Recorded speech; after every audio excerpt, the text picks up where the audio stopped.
ask, if that's all right. And never argue with boxing. Thank you, Dennis. So, ladies and gentlemen, good morning to everyone. It's a pleasure for me to present the International Boxing Association to you today. We are in a period of renaissance, sort of after some hectic times we had in the past. But we have a very young, new, motivated team who has a lot of projects on our hands, and we look forward to present this to you today. And hopefully partner up with some potential candidates who would be interested to run IBA events. So, to begin with, we have a short video presentation about the sport. I hope it works.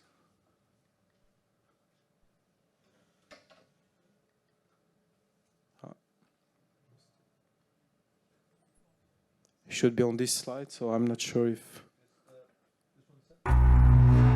here we go.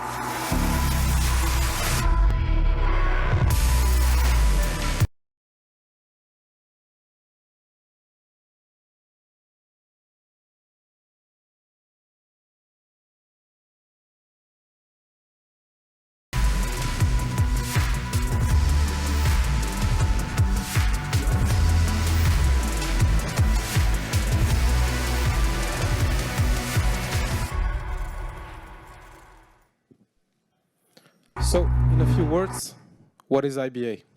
IBA is, quite short, home of boxing. We are the only governing body for the Olympic boxing in the world, and we have more than 75 years of history. As you know, many of top-level boxers come from IBA, former IBA, sort of like Muhammad Ali, Roy Jones Jr., and all those big names that are still either were in the past or are still present in boxing today. And we have 204 national federations and 5 confederations. In together, we have more than 11 million boxers worldwide, which is a huge number compared to other athletes and other federations. Plus, there's a lot of professional who still transition into amateur because we allow them to compete at our events. We have in total 13 and 12 male categories in the elite category region. We just recently expanded from 10 and 8, so we went to 13 and 12. And we partner with most multi-games organizations, sort of like Commonwealth Games, Asian Games, Mediterranean Games, so we have a lot of ongoing partnerships. Structure of the competitions, our flagship events, as you can see it on the screen, is the World Championship, elite male and female. It's run every second year, and this is the most important product that we have for host cities, for TV rights, and so on. Then closely followed would be the Diamond Belt, which is a new structure in this World Boxing Tour. So our World Boxing Tour is something that we started off last year, and we try to imitate what tennis, judo, and other federations have done, so that we have levels of tournaments, and these levels of tournaments will be the standard that we want the tournaments to be run at. So we have the bronze series, silver, gold, and diamond in the end of the year, just by invitation for the top level athletes. Then continental championships or multi-games continental events are closely followed to the Diamond Belt series, which is also a prime event that we recently have, for example, in Yerevan, Armenia. So this is one of the products also that IBA oversees. So just to briefly touch upon the World Championship, we have 48 years of history. It's our flagship event, like I said, and it's organized every second year. It's fully broadcasted from start to finish, and we separate male and female events because we have a lot of boxers, so it's a minimum 2-week period for 600 boxers in the male one and 400 in the female one. First time in history, we had prize money in 2021, which is a huge incentive for our boxers so they can make a living. And secondly, to attract more and more professionals back to the amateur sport. Then, like I said, the Diamond one is every December at the end of the year. It's only for the top-ranked athletes, so it's based on ranking. Top 4 will be invited in each weight division to compete in a 3-day tournament, so semifinals and finals. And we have special prizes for the winners. It's fully broadcasted, and we offer a highlights package at the end of the tournament.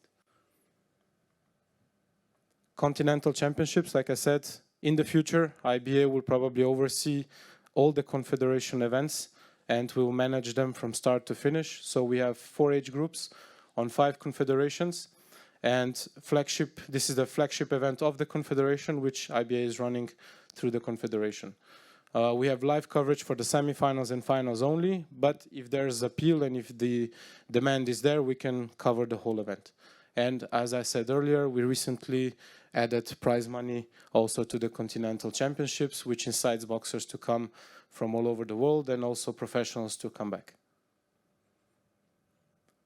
Golden Belt Series is the, I would say, ATP 1000, if I can compare it to tennis. We run 4 to 5 events per year, ideally 1 on every continent, because we want diversification first, and second, we want people to attend from their home countries to have support. So we want to see if it's possible to do 1 or maybe more on each continent.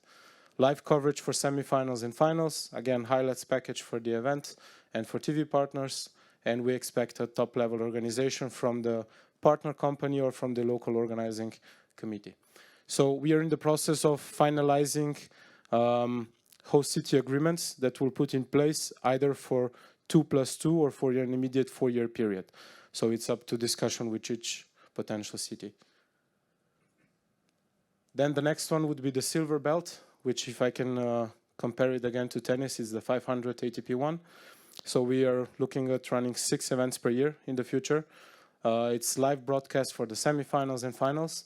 And we permit countries who have less experience in organizing to run silver and bronze tournaments and then potentially move up if they perform well in the years to come. And like I said, it's either a 4-year host contract or we divide it in 2 and 2 as well, similar to the gold one. Finally, Bronze Belt Series is an entry-level tournament.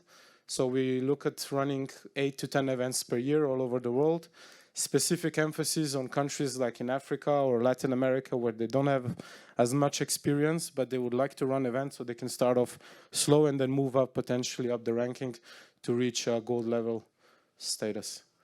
So host city benefits from IBA, as we know, worldwide media coverage, ticketing prices, local economy impact. We try to always leave a positive impact with the sport, with the environment, with the legacy that we put in place for clubs, for athletes, for cities.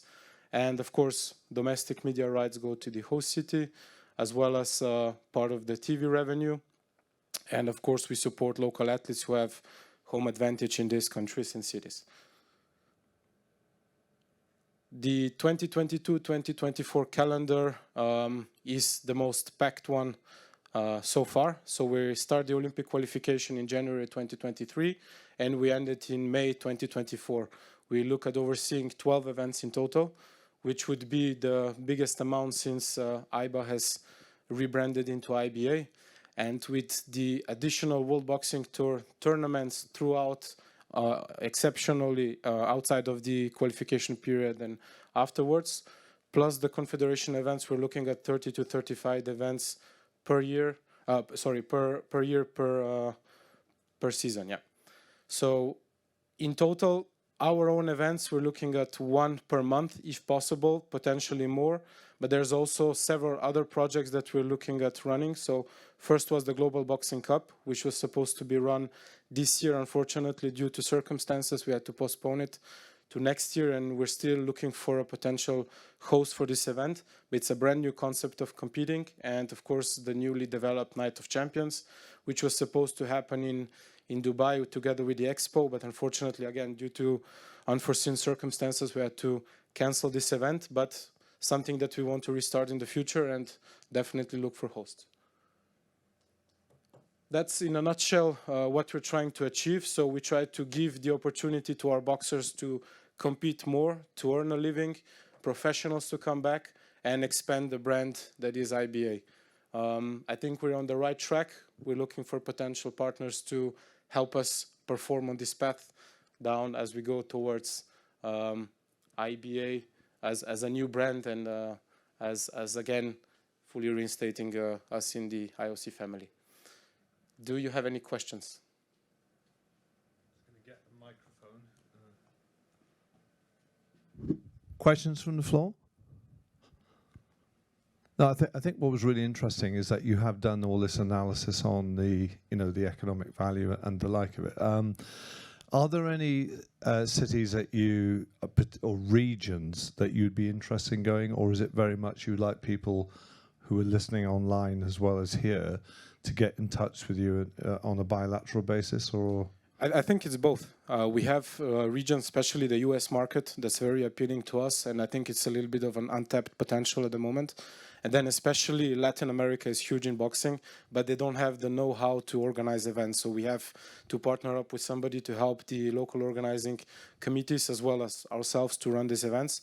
And of course, the big one is, I think, the Gulf region, because they have arenas, they have capacities, they have the willingness to organize, and the crowd just they don't have maybe the right event at the right time. So definitely that would interest us. So you have the ability within the federation to work with the city. It would, again, I'm careful not to put words in your mouth, but would it be fair to say if there was a city that had not previously hosted a significant boxing event, that you guys could say, okay, be fairly relaxed, you know, we know how this works, we have a team that can take you through this whole thing? I mean, is that is that about right?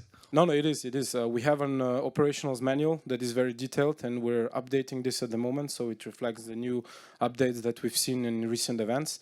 Plus, we have a whole team who does site visits, who supports the organizing committee or the company that runs the event. So definitely it would be a partnership, because it's a win-win situation for us and for them as well. So, and one of the problems with doing what I do, which is you're in and out and keeping up to date in the program, that you ask questions, you say, I actually explained this in fine detail a couple of minutes ago. So if I can always have that apology for, we've got to keep this blasted camera in place.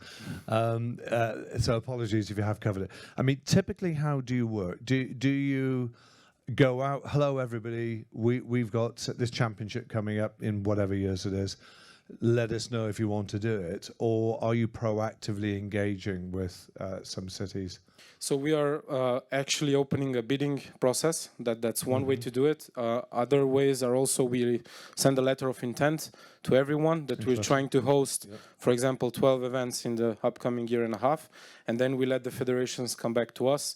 If our president is also traveling extensively, he seeks to build partnership with certain governments, cities that could be interested to host. So there's several ways to approach it. Right, that's interesting. Do you mind if we just explore one of those points? Because what we talked about in the opening remarks this morning is, what are we starting to see? What are we starting to learn?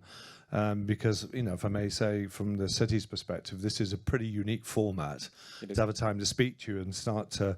So there's a bit of education. I don't mean that again in a patronizing way, because, you know, but it is one of the objectives, that people understand how the market works. So can we just talk a little bit again about the national governing body and the cities?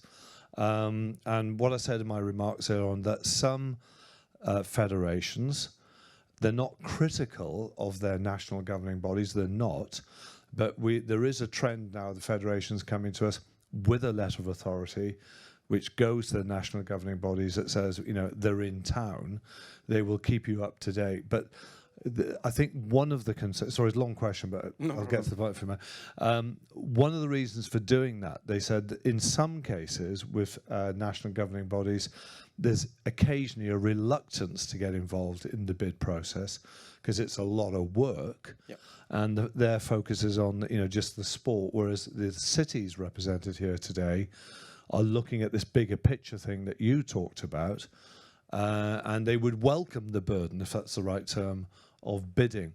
So do you, now the question, do you have, would you welcome cities coming to you direct, knowing that you would manage, if this is the right term, the politics or the communication channel to the NGB? So that's really my question.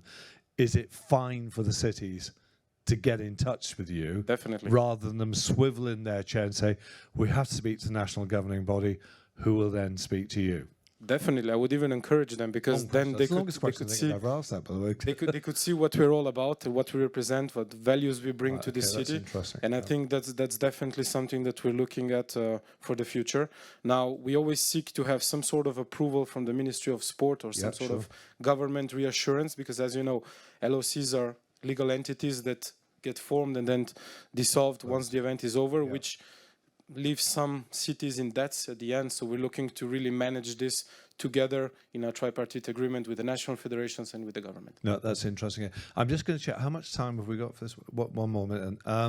Yeah, because again, if you don't mind me drawing out a learning point in the hope that people speak to you, I think these letters of guarantee are actually very important as well. Again, the detail doesn't matter, but we had a city that were wildly enthusiastic to do something.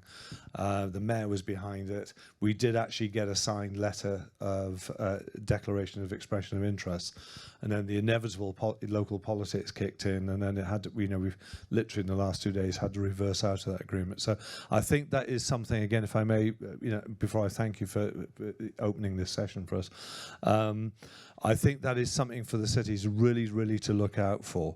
What are the, who are the signatures for the obligations that will follow? So there's a big, I'm sure you would agree, a very big difference between yes, we're interested to, yeah, but that now means you're signing up to these obligations. Is that a fair comment? Yeah, I agree, definitely. Yeah, so maybe just one small remark. We're trying to prove this year, especially as you will see, I cannot state it publicly yet because it hasn't been approved officially, that even small cities can host big events. And that's our aim today in September, October, as you will see when we release the official calendar. We want to encourage small countries, small cities. It doesn't just mean that only Paris, London, and New York can host. It also means that smaller cities and nations can host. yeah, and that's again, we were sort of talking something like that along our preamble as well. Well, I think firstly, I think we've gained a better insight into what boxing is trying to achieve. So thank you very much indeed for that.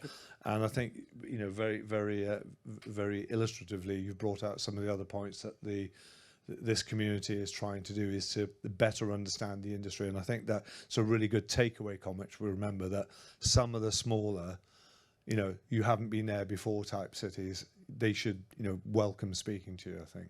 Definitely. Okay, well, listen, that's been very, very helpful. So thank you very much indeed. Thank you for having us. Great.